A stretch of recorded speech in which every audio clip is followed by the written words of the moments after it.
Karena orang terbiasa pakai kata passion itu gairah, apa yang disuka. Padahal secara etimologi passion itu adalah sesuatu yang kamu siap menderita untuk itu. Itu kan tanggung jawab. Tanggung jawab itu kan dibaliknya penderitaan, Gilang, ya nggak? Tanggung jawab sebagai kakak, tanggung jawab sebagai kerja kan apa yang kamu cintai. Tapi ada lagi, aduh ini nggak suka nih gue, ujian lah. Anak muda kan itu. Tapi justru passionmu itu sampai pada titik terdalam, kamu menderita, kamu tetap lakukan. Nah ini harus dikasih tahu ke Gen Z. Gen Z taunya cuma kayak gue maunya yang kerjaan yang gue suka aja gitu. Dia menghilangkan responsibility-nya. Iya. Tapi tiba-tiba otak Gen Z-ku yang nyeleneh mulai nih. Gimana? Apa tuh? Jadi maksudnya gini, aduh ini ngapain sih bahas-bahas yang ilahi, terus keheningan, kontemplasi, aduh terlalu deep gitu. Tapi yang mau gue bilangin adalah ini.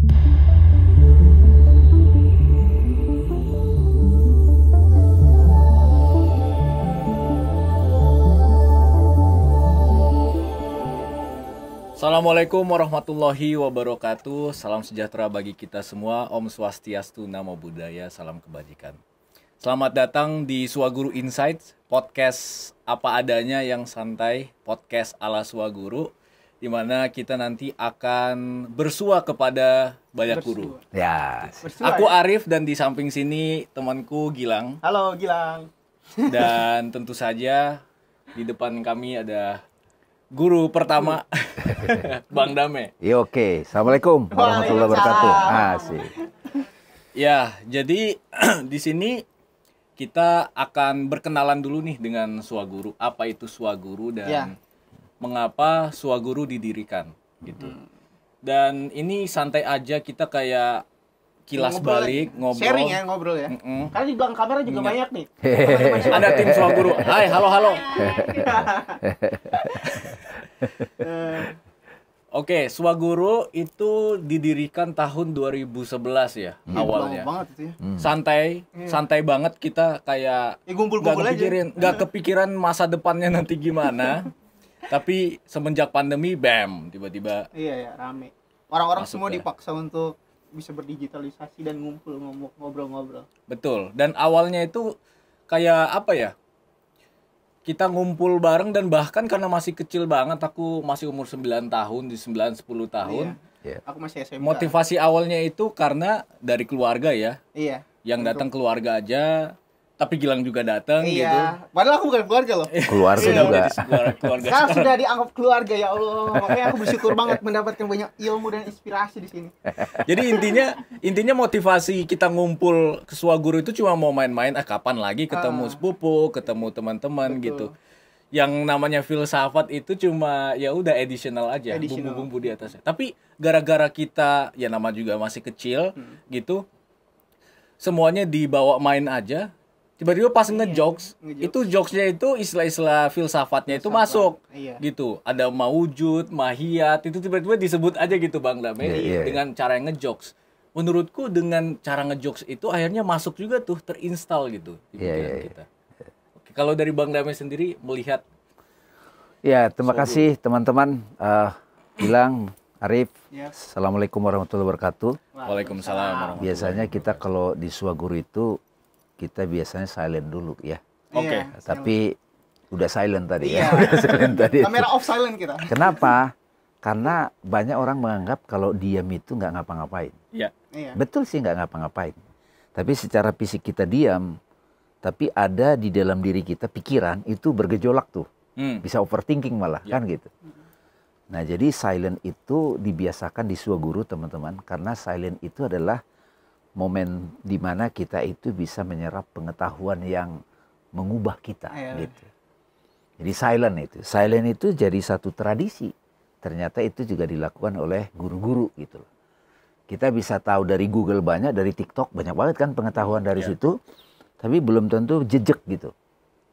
Biasanya Gilang kita harus kena putus pacar gitu, menderita dulu, baru terpaksa silent gitu, merenung, belajar gitu ya. Iya. Makanya aku juga dari situ akhirnya belajar. Nih silent apa ya, kok pada diem semua gitu. Tapi makin kesini aku makin ngerti.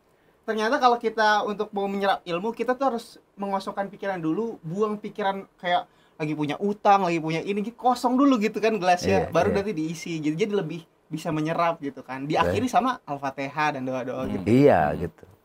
Jadi itu satu silent. Kemudian tadi pertanyaan Bang Arif tadi itu mengenai swaguru gitu. Ya. Iya. Nah itu kan teman-teman sekalian di dalam pembelajaran itu kita sebut sekarang pembelajaran dulu, belum Oke. edukasi. Ya. Oke. Pembelajaran apapun. Oke. Banyak orang tidak menyadari pentingnya silent. Ya. Diam, hening. Diam. Padahal tadi Gilang udah membuktikan, silent ngapain ini gitu. Kayak nggak betah itu. Padahal kalau kita dalam silent hening itu, di situ kita lebih mudah menyerap pengetahuan. Ya. Kemudian mengenai kumpul-kumpul di swaguru itu, yang saya bagi teman-teman adalah ada sebetulnya perjalanan kegelisahan saya pemerhati pendidikan, pentingnya untuk memberikan pendidikan pembelajaran yang substansial. Karena teman-teman, jujur saja pada waktu saya sekolah juga, begitu sekolah lulus, bingung mau ngapain gitu. Iya. Ya, udah kepikiran tuh bingung mau ngapain. Gen Z sekarang juga ngerasain gitu. Merasain banget. Tetapi dulu waktu itu karena sudah senang baca buku psikologi, buku filosofi, ya falsafah hidupnya Buya Hamka dan seterusnya, itu kayak, waduh kalau lulus kuliah, lulus sekolah kalau nggak tahu apa yang mau dipraktekkan gimana ya gitu. Ternyata banyak sekolah formal begitu. Paling yang diketahui itu kalau saya lulus saya cari kerja. Iya. Tapi kan tidak hanya itu. Banyak sekali yang dirasakan itu kok nggak relevan apa yang dipelajari di sekolah gitu. Nah itu salah satu kayak semacam stimulus pemantik kenapa kita menyebut berkumpul di swaguru. Ya. Dari mana datangnya nama swaguru? Itu sederhana sebetulnya. Kita bisa belajar ya bukan karena di mana atau bangunannya atau bukan apanya dulu, tapi ada seseorang yang sudah lebih duluan tahu. Jadi sederhananya begitu. Jadi guru itu adalah yang duluan tahu, dia sudah mempraktekkan apa yang dia ketahui, dia contohkan, dia lakoni, dan dia bisa memberikan pengaruh pada sekitarnya. Nah itu guru. Nah pertanyaannya, apakah kita sudah menemukan sosok seperti itu? Ya. Gitu kira-kira. Jadi, nah kemudian kontennya nih, apa ya yang penting diketahui oleh manusia, Betul. tetapi jarang dibahas. Ya apa yang dibahas para filosof gitu kira-kira. Jadi kalian masih umur 8 tahun, 9 tahun. Betul. Ya saya waktu itu mau belajar filosofi secara serius, secara akademis dan juga secara tradisional. Ya menantang diri, ini bisa nggak sih dibagi? Karena kalau mereka tahu bedanya antara apa yang dipikir, apa yang di realitas, apa yang jadi kata-kata. Itu keren banget gitu. Apalagi era sekarang Gilang. Kamu kalau mau chatting pacarmu kan pakai WA. Iya dong kan? Iya. Kalau dia salah tafsir tentang WA kamu gimana? Bisa ribet kan? Emoticon aja tuh udah artinya beda itu. Nah itu, Iya, jadi betul. era sekarang. Nah itulah kenapa ada filosofi. Pertama tadi kan silent. Ya. Kedua adalah peran guru gitu loh. Ya. Ketiga adalah konten. Ya, silent, peran guru, konten. Nah yang gini-gini kan coba deh kamu tanya di sekolah pada umumnya. Apakah mereka betul-betul menekankan silent, kemudian peran guru di sini pastikan ya orang yang sudah menjadi sumber inspirasi, dia mencontohkan, kemudian tema-tema yang dibahas. Kan sekarang kan yang lebih banyak, nih skill dia apa nih? Iya. Ini siapa nih dia nih gitu? Dia punya apa nih? Lebih ke situ, itu oke. Ya. Nah, swaguru mau menyoroti itu. Nah, kira-kira itu dulu yang awal sederhana yang saya rasakan. Gimana? Kalau kalian gimana? Apa? Iya, swaguru betul. yang kalian rasakan gimana sih? Bener. Gilang dulu deh. Kalau aku ya, swaguru itu kan waktu itu awal namanya itu kan guru gitu kan. Udah damai sebagai sosok yang memang tadi sudah punya pengalaman banyak cerita. Terus akhirnya membagikan ke kita yang notabene-nya waktu itu masih kecil gitu, belum tahu apa-apa gitu kan. Sehingga dikasih pesan apa substansial lah. Kayak aku denger yang dulu tuh dibahas kayak Seven Habits gitu kan. Itu kayak gimana? Ternyata itu dasaran untuk akhirnya semakin dewasa aku berpikir banyak gitu dari pengalaman itu. Oh, kebiasaan itu dibentuk atas dasar ada teori-teori kayak gini yang ternyata aku pakai juga. Nah, makanya di swaguru ini akhirnya ya aku bertemu seorang guru. Bahkan di sini pun aku merasa kayak nggak sekedar guru gitu. Seperti orang tua sendiri gitu. Karena kalau teman-teman tahu aku juga kan sudah yatim ya, udah nggak punya ayah gitu kan. Sehingga berkumpul di sini itu kayak zaman aku kuliah gitu, mentoring lah, Iya, simpelnya iya. ngomong gitu. Terus bertemu sama guru, terus diajarin hal substansial, akhirnya bisa jadi bekal aku untuk ngelakuin banyak hal aktivitas gitu, yang sampai berpikir sekarang gini. Dan gak nyangka akhirnya apa ya, itu menjadi pendidikan paling penting menurutku malah. Kalau di sekolah kan, aku kuliah pun kayak dasar-dasar ekonomi, udah langsung belajar ekonomi. Ujian. Iya, ujian. Tarafnya dihitungnya sama itu gitu. Kalau di sini kan kita disuruh belajar tuh lebih dasar lagi gitu. Ibaratnya sebelum kita belajar matematika ya, yang kali, bagi, tambah, kita diajarin dulu untuk menghitung. Sehingga runtutannya tuh jadi pas. Oh, kalau ada masalah kayak gini, kita maknainnya kayak gini gitu. Yang diajarin kayak win-win solution, win-lose itu apa? Gimana kita ngadepin masalah, ya kan? Konflik apa yang terjadi. Makanya akhirnya mungkin anak Swaguru di sini jadi mikirnya lebih kritis gitu loh, Iya, iya. ngelihatnya. Makanya ya aku bersyukur banget sih, walaupun aku bukan keluarga ya, pas awal ketemu kan aku hanya teman dari salah satu keluarga di sini. Aku ikut nimbrung gitu kan, akhirnya mendapatkan inspirasi guru, mentor, aku bisa bilang mentor yang mengajarkanku banyak gitu. Bahkan sampai kayak aku akhirnya bikin konten, jadi konten kreator gitu kan, jadi YouTuber ya orang sekarang bilangnya. Yang sebelumnya nggak terfikirkan, kalau aku nggak belajar di sini mungkin ya nggak bisa gitu ya ngomong depan kamera gini terus cacicus terus kasih materi belajar ke orang-orang. Karena kan aku juga belajar dari seorang guru gitu. Udah Dami kan sejak dulu memang sudah sering diundang-undang ngasih materi gitu. Akhirnya aku melihat itu menjadi sosok, ini hal yang patut dicontoh dan dipelajari. Akhirnya aku juga bisa ngasih materi gitu juga. Saya senang sekali. Gitu. Luar biasa. Tapi teman-teman ya, Bang Arif ya, Iya. yang dibilang Gilang itu juga jadi salah satu konten yang kita pikirkan di Swaguru. Tadi Betul. kan filosofi. Filosofi. Nah, filosofi itu cara berpikir tentang banyak hal di situlah apa, makanya filosofi disebut the mother of knowledge. Ya. Iya. Induk dari semua pengetahuan. Ya. Yang dibilang Gilang tadi yang paling kena kiri itu leadershipnya gitu Leadership. loh. Ya. Bagaimana kita mengeksekusi pengetahuan itu dalam kehidupan, Ya. membuatnya aktual. Iya. Nah, memang di Swaguru juga ada kita kasih leadership. Sebenarnya leadership itu nanti kalau dalam konteks yang lebih luas itu jadi keterampilan hidup. Disiplin, bagaimana saya memanage waktu saya, kalau mau lebih dalam lagi memanage energi, memanage mood, memanage pikiran, kan gitu-gitu kan nggak dikasih secara khusus tuh di sekolah. Di sekolah nggak ada. Nggak dikasih Dan menurutku gitu. malah itu adalah hakikat pendidikan sendiri menurutku. Iya gitu. Hakikat dasar. Makanya Swaguru ini menurutku ya memberikan hakikat pendidikan dasar itu. Supaya untuk menerima semua ilmu tadi yang lainnya itu kira jadi lebih gampang. Karena kan juga dulu filsuf-filsuf juga pemikir dulu pendidikan awalnya kan dia Betul. orang Betul. filsuf semua kan. Betul, betul. Kayak gitu. Dan kalau dilihat dari tagline-nya Life Art Vocation itu udah mencakup banyak tuh. Betul, Ya. betul. Jadi Swaguru itu apa, tentang kehidupan. Di sana juga ada seni. Seninya. Dan seni itu lebih luas ya, jangan membatasi seni Lukisan itu. doang. Lukisan, musik, tarian Beauty atau apa. sebenarnya. Seni itu beauty. Yes. Ah. Keindahan. Keindahan. Makanya banyak banget kita ngeliat buku-buku The Art of Business, The Art of The Art of Walking mungkin. Iya. Jadi bagaimana hal-hal yang mendasar dalam kehidupan itu bisa kita lihat keindahannya. Betul. Nah, itu sebuah perspektif yang perlu juga di-install di dalam Swaguru gitu kan, Iya. sebagai murid. Betul. Nah, ngomong-ngomong tentang guru dan murid, ini kan hubungan yang menarik ya. Tadi Bang Damai bilang sebenarnya pendidikan itu bisa berjalan tanpa harus ada bangunan dulu Iya. kayak atau jadi di mana aja selama ada guru, ada muridnya, udah itu berjalan gitu kan. Nah, Jadi ini menarik nih Bang Arif. Tadi kan kita di awal ini jadi catatan penting nih.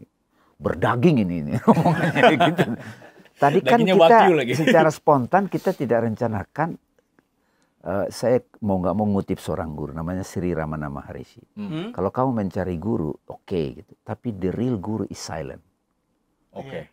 Jadi kalau kita bisa dalam kondisi hening itu, bisa dapatkan itu, bisa berada di situ, itu kita dapat petunjuk. Guru dari segala guru.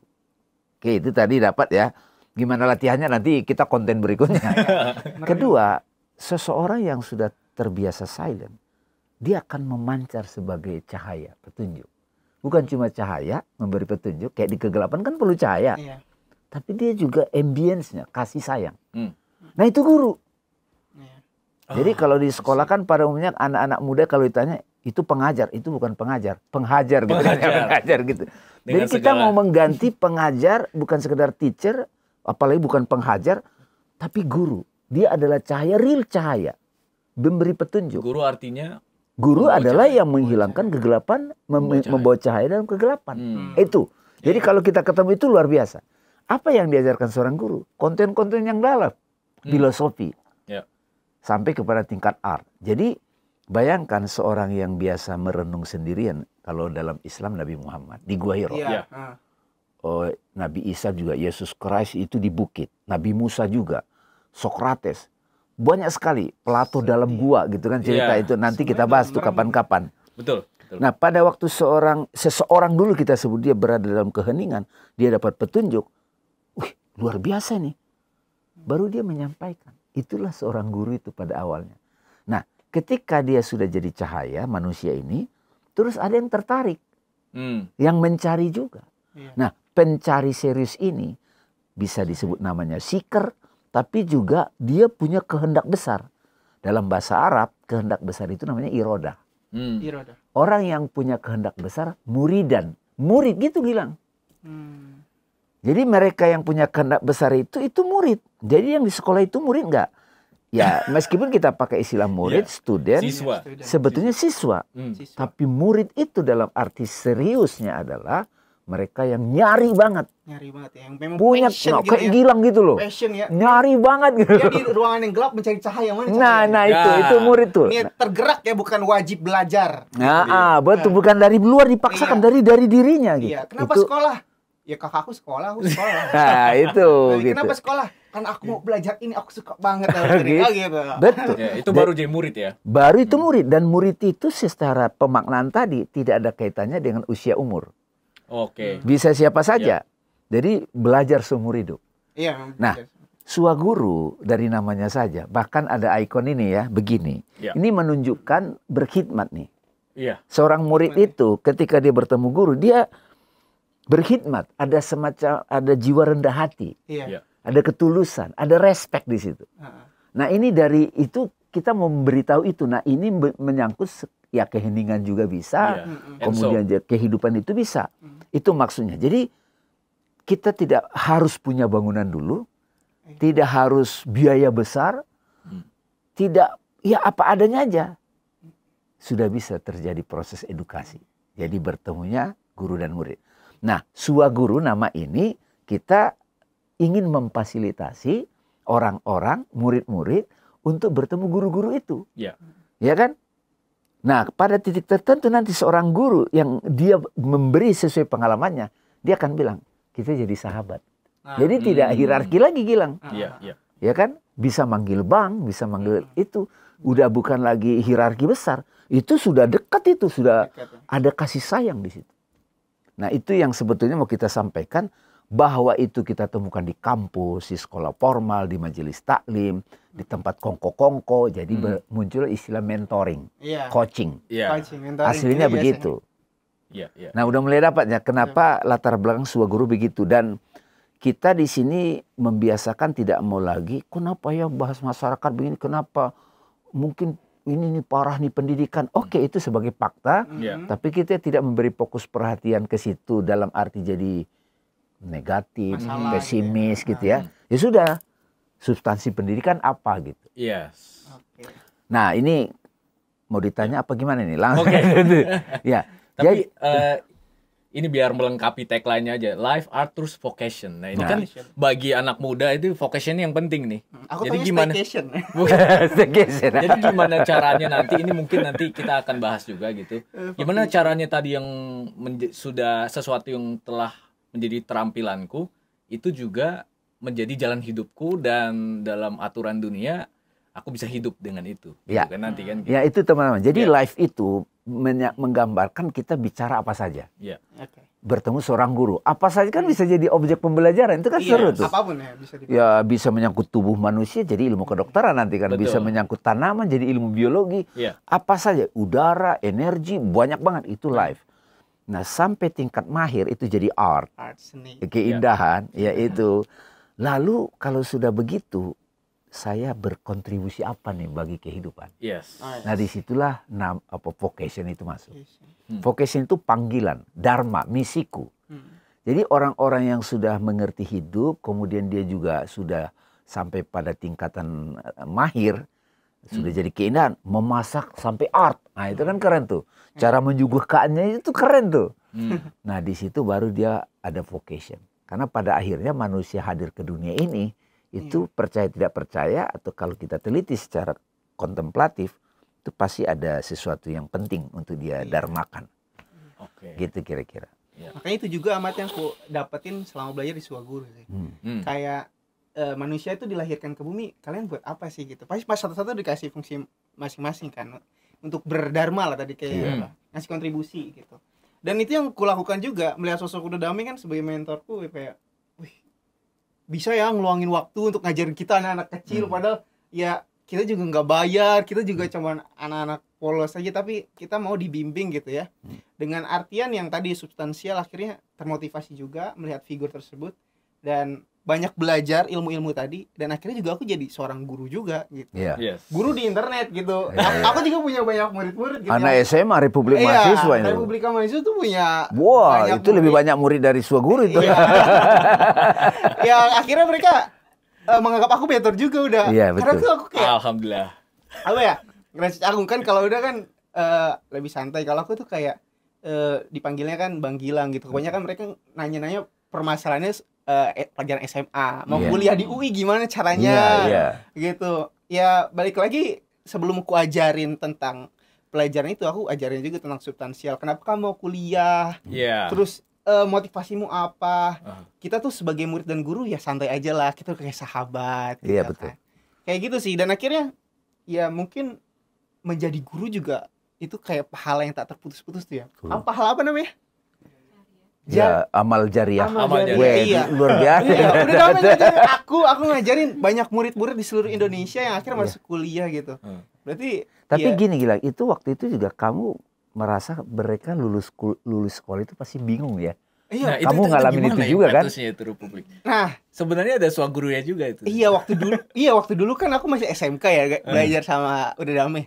Gitu, terus Uda Dame banyak cerita lah kayak mentoring dan pembahasan substansial tadi. Aku akhirnya jadi kritis gitu. Aku nggak boleh SMK aja. Aku harus mendapatkan pendidikan tinggi formal yang dibekali juga sama pendidikan substansial tadi. Akhirnya berpikir untuk kalau mau masuk kuliah gimana nih? Kan udah teman-teman lain akhirnya sempat cerita juga kan. Ada seleksi masuk perguruan tinggi negeri, belajar yang giat. Akhirnya itu kan belajar giat habis-habisan 1 tahun. Dari pengalaman itu akhirnya juga sudah tahu sulitnya masuk kayak UI, ITB, Unpad, kampus-kampus itu, pengalaman tadi, sehingga dari pengalaman tadi, aku lebih tua, aku sudah jadi mahasiswa. Kenapa enggak kayak Uda Dame gitu, Bang Dame, yang akhirnya punya pengalaman tadi, habis itu dibagikan gitu. Dalam substansi yang aku pahami, yang aku ngerti gitu. Itu juga ada satu pesan menarik tuh Bang Arif. Setiap kita dapat pengetahuan apa dari TikTok, dari buku, atau dari perenungan, dari pengalaman, kita bisa share. Itu metode pembelajaran yang bagus. Tapi dengan catatan kita jangan sok menggurui, merasa paling tahu. Saya just sharing, saya punya pengalaman tentang itu. Jadi seorang guru itu sebenarnya dia berbagi tentang pengalaman hidupnya. Dan dia sudah bikin strukturnya, konklusinya gitu. Aku pernah ngelakuin kesalahan ini, kamu jangan kayak gini. Salah satunya. Iya sih. Dan akhirnya ya vocation tadi ya, akhirnya syukur alhamdulillah. Kayaknya sudah cukup mengerti orang Suaguru apa itu. Apa ya? Atau ada satu lagi barangkali, edukasi ya, makna education ya. Jadi di Suaguru itu teman-teman sekalian, itu kita ingin memberitahu substansi daripada pendidikan. Kalau secara etimologi kan itu education, bahasa Inggris berasal dari kata educare. Nah educare itu to bring out, jadi mengeluarkan apa yang potensi ilahi malah. Coba bayangkan Gilang, education itu educare mengeluarkan potensi ilahi pada murid. Jadi di diri kita itu sudah ada potensi ilahi, ada keilahiahan. Kan itu sejalan juga dengan agama. Nah coba di sekolah itu paling tidak guru yang ada di sana atau sekolahnya menyadari itu. Baru nanti jadi misi kan. Kalau orang-orang pahami kayak bakat kali ya. Bakat Untuk itu. dikeluarkan. Bakat itu kan dilihat dari konteks psikologi. Tapi kalau dari makna edukari tadi, itu ada potensi ilahi, ada keilahian yang menunggu untuk dikeluarkan. Jadi sebetulnya education itu mengeluarkan potensi yang udah ada. Itu yang udah ada ya. Baru disinkronkan dengan kehidupan sosial, kehidupan atau lingkungan. Ya, tadi aku mau nyambung tentang itu, edukasi, edukare, to bring out. Jadi bukan mencekoki Ya, ke dalam gitu. bukan, betul. Seringkali yang kita dapati di dalam ya praktik-praktik pendidikan pada umumnya itu adalah memaksakan yang dari luar ke dalam. Dan ini keluarin yang dari dalam udah ada gitu. Itu potensi ilahi. Kayaknya 99% keluarga begitu deh, orang tua gitu. Kamu harus jadi musisi, kamu harus jadi ekonom, kamu harus jadi dokter gitu. Kira-kira gitu. Ya semuanya dicekoki, dipaksa gitu. Tapi tanpa melihat ini sebenarnya bakatnya apa gitu. Kan kayak kalau mengeluarkan sesuatu yang memang bukan potensi ilahinya kan kayak mediocre. Mediocre Iya, rata-rata. jadi tidak jadi great gitu. Nggak jadi Tidak bisa sampai art, tidak bisa sampai vocation. Coba. Iya. Dan kalau tidak sampai art atau vocation, Arif bilang, maka dia akan merasa aku belum bisa memberikan yang terbaik dalam hidupku. Itu mulai insecure lagi. Insecure di masa tuanya gitu.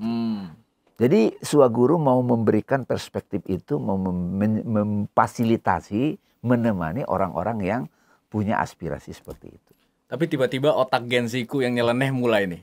Gimana? Apa tuh? Jadi maksudnya gini, aduh ini ngapain sih bahas-bahas yang ilahi, terus keheningan, kontemplasi, aduh terlalu deep gitu.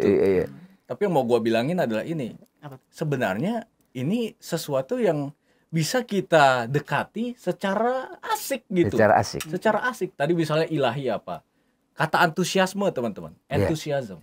Itu dari bahasa Yunani yang artinya Tuhan di dalam diri kita. Enthusiasm. Entheos. Ilahi di dalam diri kita yang keluar benar-benar ketika kita lagi asik banget gitu misalnya. Lagi in the zone. Lagi dalam mode kreatif kita. Nah itu kan ada unsur yang bukan diri kita secara personal yang terbatas gitu, kayak ada sesuatu yang wah ini lebih dari gue nih gitu. Akhirnya jadi dharma lagi, akhirnya jadi jalan hidup lagi gitu. Iya, itu yang sebetulnya kan jadi satu takaran tuh apa? Ukuran tuh Gilang, Arif. Kapan sih saya betul-betul sudah mengikuti keilahian saya? Antusias, tanpa harus dikasih nama embel-embel antusias. Bisa juga sebenarnya passion ya? Bisa juga sebenarnya love. Tanpa nyebut ilahi deh, kalau yang nggak mau agama gitu, yang kalau nggak mau, aduh jangan dalam-dalam deh, apa gitu. Takutnya gue harus pakai apa, baju koko lah, apa gitu. Bukan begitu. Tapi selama lo antusias dalam melakukan yang lo suka, nah itu there's ada unsur itu kan, ilahian. Itu sebenarnya tanpa kita harus nyebut itu gitu. Karena aku juga ngerasa passion itu dulu pernah diajarin juga, menyerap dari beberapa topik gitu ya. Passion itu apa sih gitu katanya. Kalau menurutku ya. Bahasa Indonesianya apa itu? Pasnya. Passion tuh apa ya? Bukan sabar loh ya, ini bukan ya. Bukan passion, Passion. Ya kamu mau belajar sesuatu dan mau jadi yang terbaik di bidang itu gitu. Kayak tanpa harus disuruh tuh kamu getol mau ngikutin itu. Gitu. Itu yang jadi pikiranku, sehingga akhirnya aku tahu gitu, dulu kan suka ngomong apa, suka ngapain gitu, sukanya ngomong ternyata. Ya akhirnya passion apa, kegiatan apa, pekerjaan apa yang berkaitan sama itu gitu. Akhirnya kan menemukan, oh jadi YouTuber aja gitu kan, ngomong di depan gitu. Dan mungkin aku juga tergambar passionku di situ kali ya. Menarik nih. Passion itu kan tadi kalau sedangkan di apa, gairah ya. Iya, gairah. Sesuatu yang bikin kita excited. Di satu sisi kan maknanya itu kan nikmat banget. Tapi ada makna lain sebelahnya kayak sisi mata uang. Itu sesuatu yang kita suka, gairah. Sisi lainnya kamu tetap lakukan meskipun menderita. Itu passion juga tuh. Passion ya. Iya, jadi dua sisi mata uang. Secara etimologi sih. Secara etimologi gitu. Passion itu adalah dedikasi, suffering, derita. Kamu tetap lakukan meskipun kamu bonyok-bonyok gitu, kira-kira gitu. Makanya passion ada hubungannya dengan cinta juga. Iya gitu. Cuman ada satu film waktu itu yang Mel Gibson itu bilang supaya membedakan Passion of Christ. Iya. Jadi kemauan untuk apa? Panggilan untuk berkorban Iya, Nah, disinilah yang menarik teman-teman. Ini jadi bahan nih. Kita ngalir nih ya. Iya, iya. Jadi kunci sukses adalah, ini ngutip nih, ada kata-kata waktu itu di TikTok dari seseorang yang di Indonesia disebut juga orang sukses, Tantowi Yahya. Ya, dia kan dulu duta besar di New Zealand. Saya suka ngasih itu. Rahasia sukses saya itu sederhana, kombinasi dari dua hal, passion and responsibility. Sebenarnya sama dengan cuman kan karena orang terbiasa pakai kata passion itu gairah, apa yang disuka. Padahal secara etimologi passion itu adalah sesuatu yang kamu siap menderita untuk itu. Itu kan tanggung jawab. Tanggung jawab itu kan dibaliknya penderitaan, Gilang, ya enggak? Tanggung jawab sebagai kakak, tanggung jawab sebagai, ya kan, pemimpin perusahaan itu beban. Nah, ini loh maksudnya yang perlu dikuliti, dikontemplasi. Satu kata passion, tapi ada unsur gairah, excitement. Tapi sisi lain adalah sufferingnya gitu loh. Dua mata koin ya. Jadi sesuatu yang baru tahu kan? Bahagia, suka, kayak pekerjaan yang dibayar, hobi yang dibayar. Bukan hanya itu. Tapi juga ada responsibility. Justru yang terdalamnya itu sampai suffering. Kamu kesusahan tapi kamu rela untuk itu. Nah, itu. Itu gimana tuh, Gilang? Merinding gak gue? Gitu tuh. Kalau menjadi suami juga gitu berarti. Nah, betul sekali, betul. Kan dia harus bertanggung jawab kan, tapi gua harus suka. Gitu. Makanya coba. Nah, satu sisi cintai apa yang kamu kerjakan. Kerjakan apa yang kamu cintai. Kerjakan apa yang kamu cintai. Tapi ada lagi. Aduh, ini nggak suka nih gua, ujian lah. Anak muda kan itu. Tapi justru passionmu itu sampai pada titik terdalam, kamu menderita, kamu tetap lakukan. Nah, ini harus dikasih tahu ke Gen Z. Gen Z taunya cuma kayak, gue maunya yang kerjaan yang gue suka aja gitu. Dia menghilangkan responsibility-nya. Gitu. Jadi kayak yang susah-susah tuh gak mau gitu. Gitu. Jadi hidupnya suka-suka dia ya gitu. Iya, betul. Nah, makanya itu penting, kayak aku juga dapat ini akhirnya gitu kan, kayak ya hidup tuh gak cuma enak-enaknya aja gitu. Kadang responsibility itu juga bisa jadi passion tadi. Makanya saya salut ngeliat orang, dia tetap lakukan fight gitu kan, wah pusing-pusing tengah malam gitu. Karena dia sebetulnya merealisasikan passion tadi. Jadi kalau sudah dapat nikmatnya juga dapat, di dalam derita itu dia tetap lakukan. Itu baru passion yang benar. Itu keseharian anak dokter ya, Res? Iya, dokter. Anak kedokteran itu. Kedokteran nih di kamera.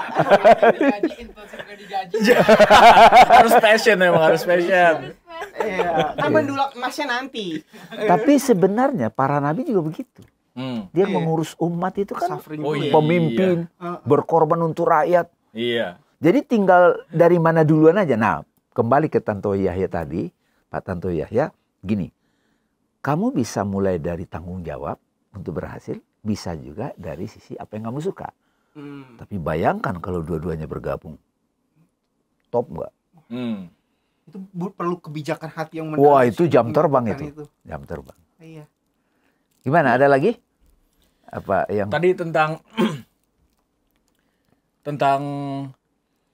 passion tadi, bedanya sama ikigai apa ya? Ikigai itu adalah satu terminologi dari Jepang. Dari Jepang itu kombinasi dari 4 hal. 4 hal ya. Tapi dari kata passion tadi sudah mewakili kalau ikigai itu kan sesuatu yang kita lakukan meaningful, bermanfaat buat orang. Ada meaningnya. Juga kita dapat uang dari situ. Ada unsur kebutuhan gitu. Itu ikigai, jadi kombinasi dari 4 hal.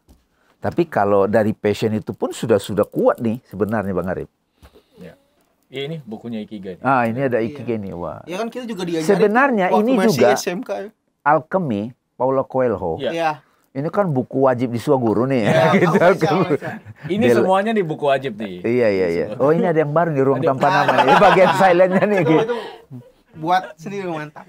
Sama kayak misalnya itu kisahnya seru tuh, kayak nggak tahu ya anak muda sekarang suka baca gak ya, tapi aku nggak baca kayak alur ya baca manga atau komiknya saat sekarang seorang anak muda yang suffering sama hidupnya terus dapat banyak dan mencari gitu kan, mencari apa ya, jati diri. Tadi aku mau ngomong ini lupa, keheningan. Jadi bagaimana caranya Gen Z atau anak muda pada umumnya itu bisa paham betul pentingnya silent gitu. Nah, kalau yang aku pahami ya itu kan sebenarnya menyelam ke dalam diri kita gitu. Ya gini deh, ini udah menjadi semacam apa ya, wawasan umum gitu, bahwa kita ini sekarang hidup serba cepat, serba pesat, serba burnout lah, nggak bisa punya waktu me time untuk bisa merenungkan sebenarnya jalan hidup gue apa sih gitu. Ya kan, sebenarnya masa depan gue apa gitu. Nah itu kan yang sebenarnya topik-topik deep talk gitu. Nah kalau aku menyerapi ya, sebenarnya masa-masa heningnya anak muda zaman sekarang itu mungkin tidak benar-benar diem gimana gitu, tapi deep talk. Iya, Deep talk itu sebuah Ya. sebuah momen hening, sebuah momen jeda dulu ketika kita jalan terus begitu. Ada satu cepat lagi gitu. sebetulnya, silent itu kalau bagi Gen Z itu bisa kita dekati dengan flowing. Flowing, iya. Flowing. Jadi in the flow gitu. Jadi melakukan sesuatu itu betul-betul hadir penuh saat itu gitu. Jalinnya. Iya kan, in the flow, ngalir banget. Itu sebenarnya bagian dari itu. Iya.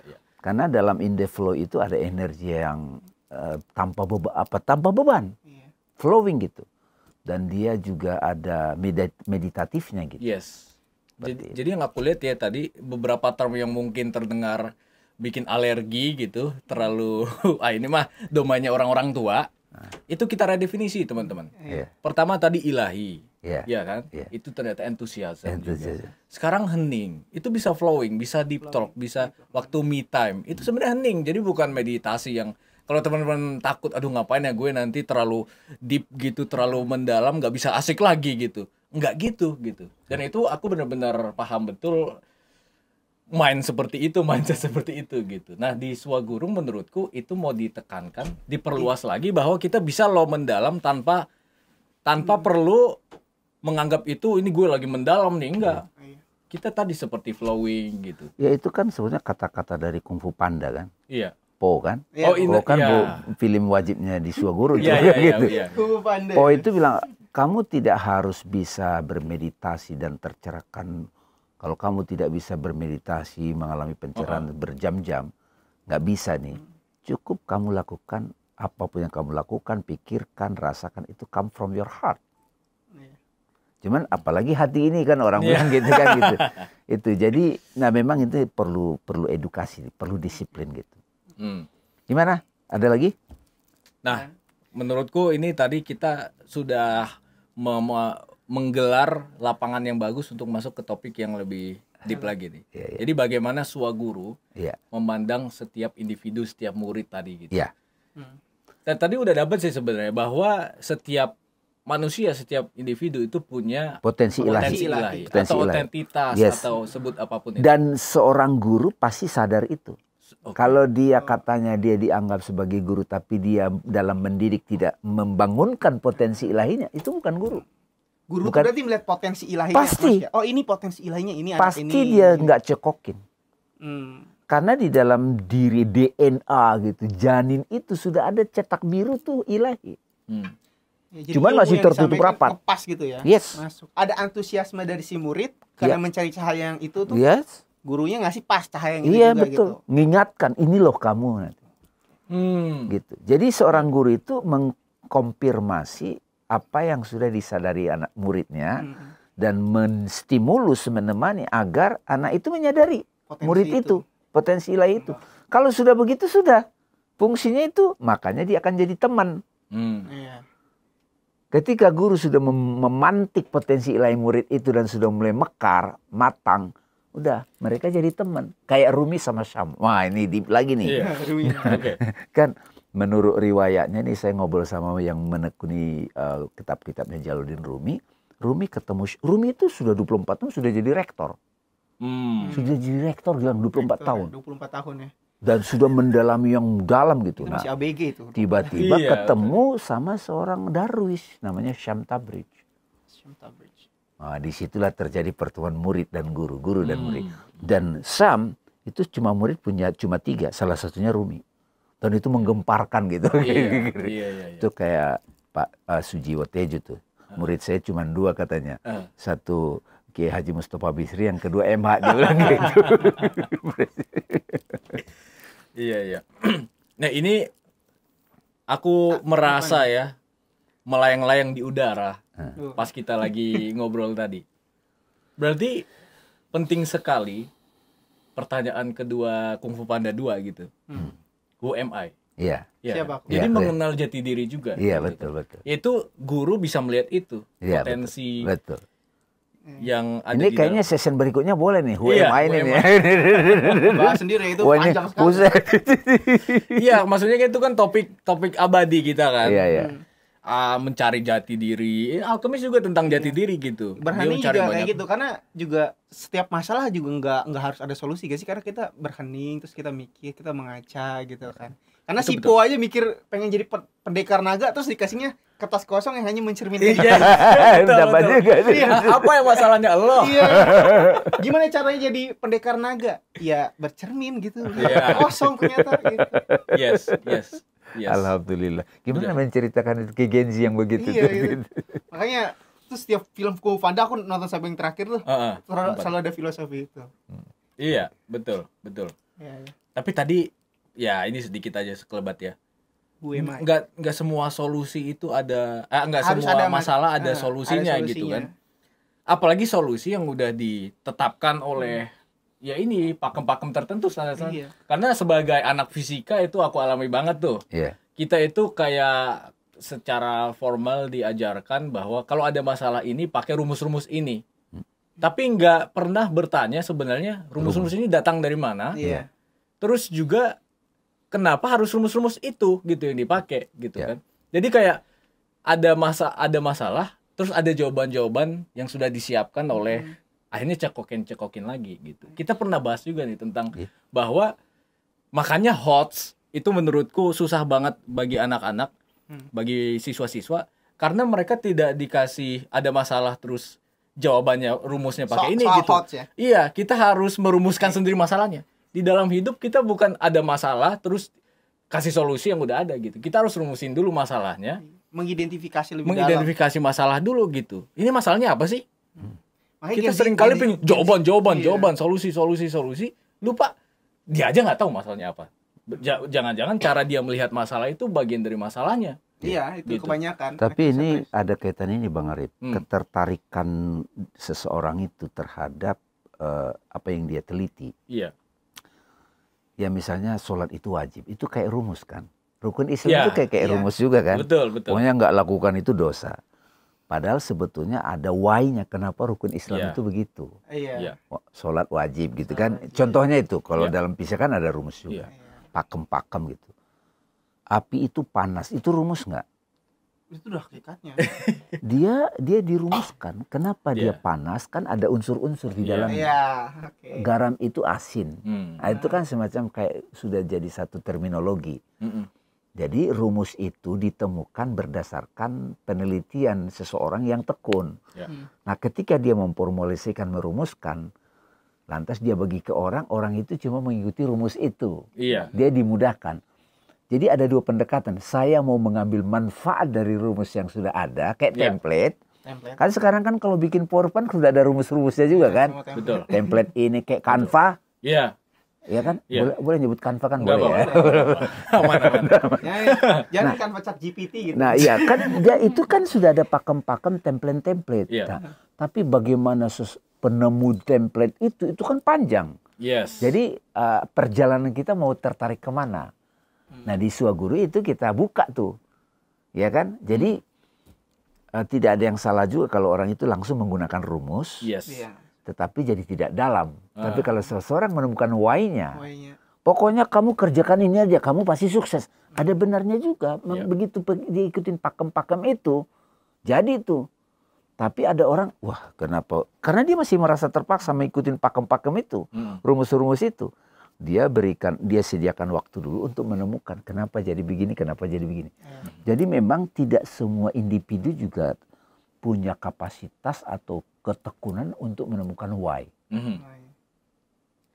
Ya, dia langsung kemanfaatkan. Tujuan itu kan ada dua unsur, kemanfaatan sama why-nya. Iya. Sebuah purpose Iya. itu pasti ada why-nya. Betul. Kenapa? Tapi juga ini manfaatnya apa nih? Gitu. Yes. Ya. Saya kira udah dapat nih kayaknya latar apa Suaguru itu apa sedikit banyak. Mudah-mudahan Suaguru ini bisa menjadi inspirasi Iya. Dan juga di sini juga akan dihadirkan guru-guru. Ya kita juga pernah mengundang Romo Yusuf Daud, ada almarhum Mas Beben. Almarhum Mas Beben sudah memberikan standar kayak guruan, sosok guru bagaimana kan gitu. Betul. Nanti kapan-kapan bisa kita ngomong tentang inspirasi yang datang dari Mas Beben. Ada Kang Abu Marlo, ada Om Denny Turner, ada Pak Dhani Sumarsono. Nanti bisa kita undang Pak Haidar Bagir, siapalah gitu kan. Betul. Jadi memang aku bahkan sebagai Gen Z, nggak tahu sih Gen Z secara umum merasa itu juga gak sih. Jadi bertemu dengan guru yang benar-benar ahli banget, terus kita mungkin ya mengeluangkan waktu untuk sehari aja bersama dia, terus mendengar apapun itu. Dan namanya guru tadi kan juga dia bukan hanya bidangnya, tapi juga live secara keseluruhan. Iya betul. Jadi bagaimana bidang tertentu, seorang pelukis melihat live gimana, seorang musisi ngelihat live gimana, seorang filsuf ngelihat live gimana, seorang pebisnis ngelihat live gimana, ekonom gimana, politician. Terus dia juga akan membawanya kepada seni juga gitu. Ada seni ekonomi, seni politik gitu dan lain-lain. Jadi betul. Itu menurutku dirindukan gitu. Bukan cuma sekedar pengajar, apalagi penghajar. Guru sebenarnya. Itu tujuan dari Swaguru. Thank you. Thank you. Hai semua.